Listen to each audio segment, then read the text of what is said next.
Alright, hello guys. So today I'm going to talk about a movie that I guess a lot of people don't like, but then there's a few that actually do, and I guess I'd say I'm one of them. Yeah. So Superman 3.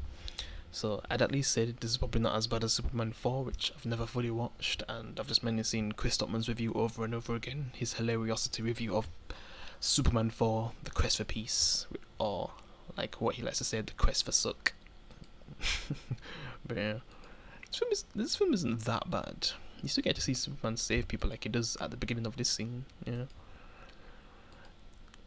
it's just they decide to focus on these other characters. Yeah, you don't really get much of Lois Lane. She's not really in this film. She kind of goes on holiday really, and you get to see her again at the end. But then they also introduce Lana Lane. Yeah, it's kind of weird that Lana Lane is the same actress who plays as Martha in Smallville. So he basically got to be Clark Kent's girlfriend-ish in this, and then the flipping mum in Smallville. It's just so that's just so weird to think about. Yeah, and then you got this main guy. Well, you could say he's like a part of like the main, because in a way you could say there's two main characters of this film. There's Superman, and then there's this guy. Yeah, seems like he was a big fan of Superman and wanted to really be in a Superman film, but then he ended up being in possibly one of the worst ones, I guess. Even though to me it's not that bad, but it's not that great. Yeah, it's not that great. And I feel like this character takes up too much screen time. Basically, he's getting paid terribly at his job, and he finds a way to cheat the system and gets tons of money doing it.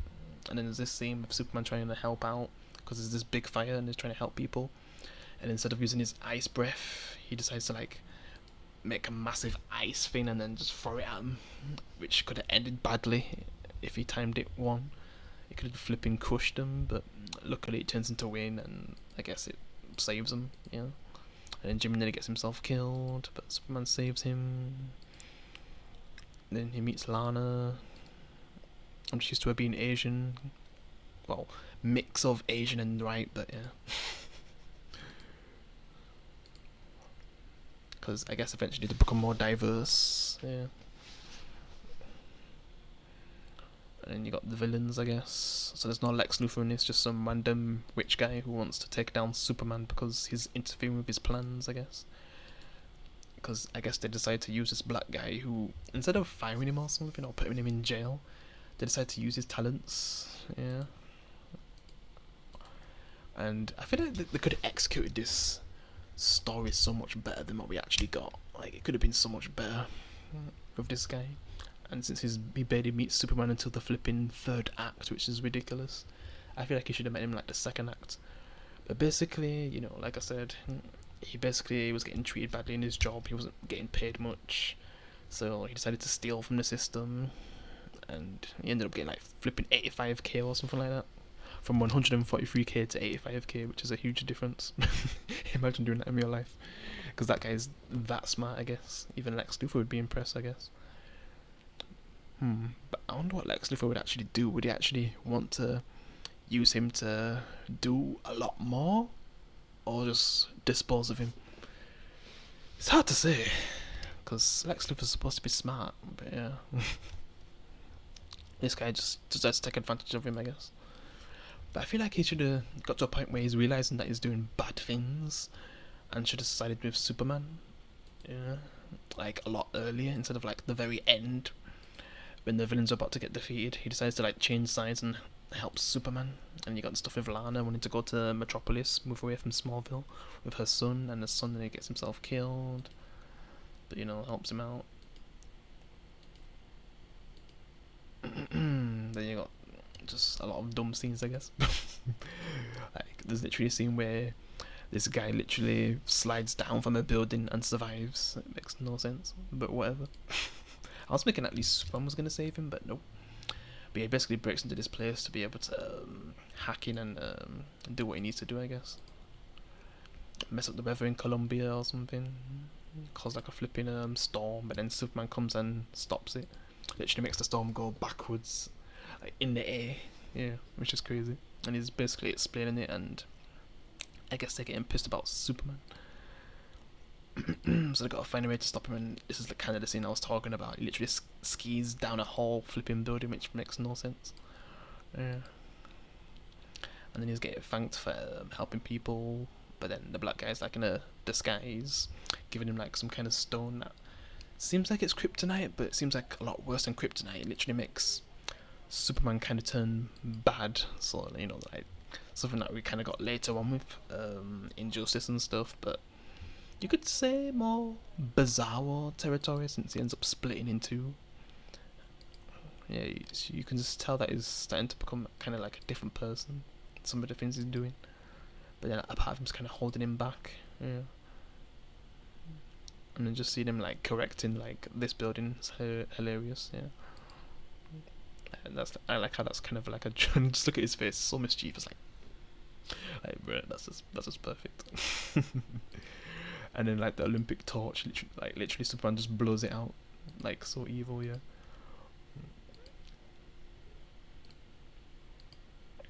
And then she decides to have the hots for him, and I don't even know if I want to talk about this scene. I'm just gonna skip over that. Yeah, because Superman's evil, so he's just doing evil things, yeah. And literally becoming an alcoholic is just hilarious. Like, what am I seeing? And then you get the not dumpster scene, the scrapyard part, the infamous part from the film. Like, oh my god, like, come on, I can't do it like Superman, like how he does it, but yeah, when he's fighting Clark Kent, yeah, it's just a classic fight scene. And this is definitely the highlight of the film anyway, definitely. It's the closest thing we got to like a Bizarro versus Superman fight until, I guess, Superman and Lois, yeah. But yeah, I'd say it was done pretty well here. This was the best moment of the movie.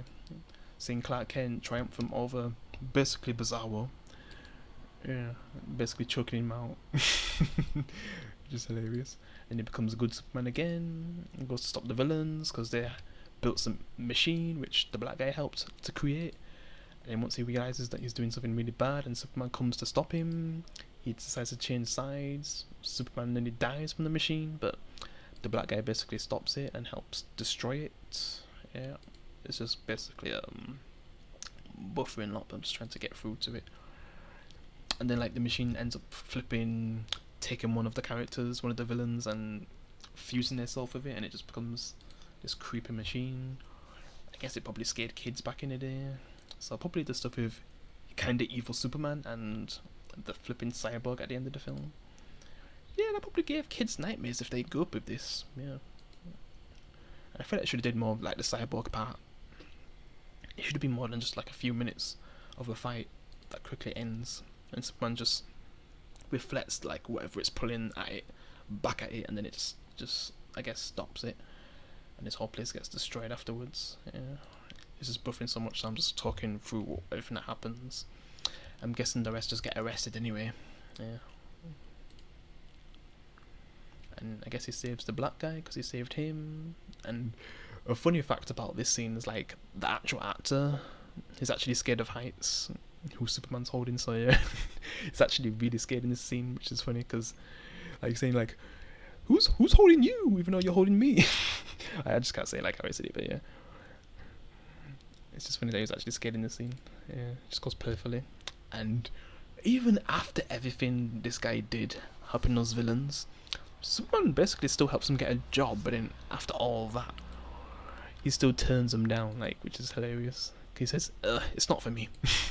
And it just goes all the way back to Metropolis somehow. And then you get to see Lois again. Like, Superman's got a ring for Lana, which he kind of carved out of the ground. Basically made a diamond. And you can see Lois is a bit jealous, I guess. Yeah. And I don't even know if Lana and Superman are still together going into the next film, but yeah. And then, you know, Superman kind of puts it back together, and just the joke with this scene, it's like, man, you're just ruining my life. Yeah. I'd say it's a good film. It's not really that great, but I'd say it's good. I'd probably give it like 6.6. That's probably the best I can do. So most people would probably go even lower than that, but 6.6. Yeah, I say that's fair. Yeah, it's not as good as like Superman Returns. Definitely not as good as Superman 2. And I guess one, because one, just that final scene in one is just so good. Yeah, probably the best scene out of these Christopher Reeve films.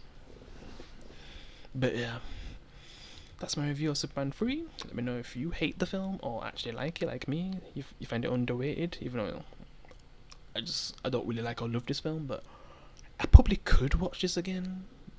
But if I had the choice of 2 and 3, I'm choosing 2, because that's probably the best Superman film I've seen so far. But yeah, hope you enjoyed the review. Hope you can leave a like. I'll see you in the next one. Peace.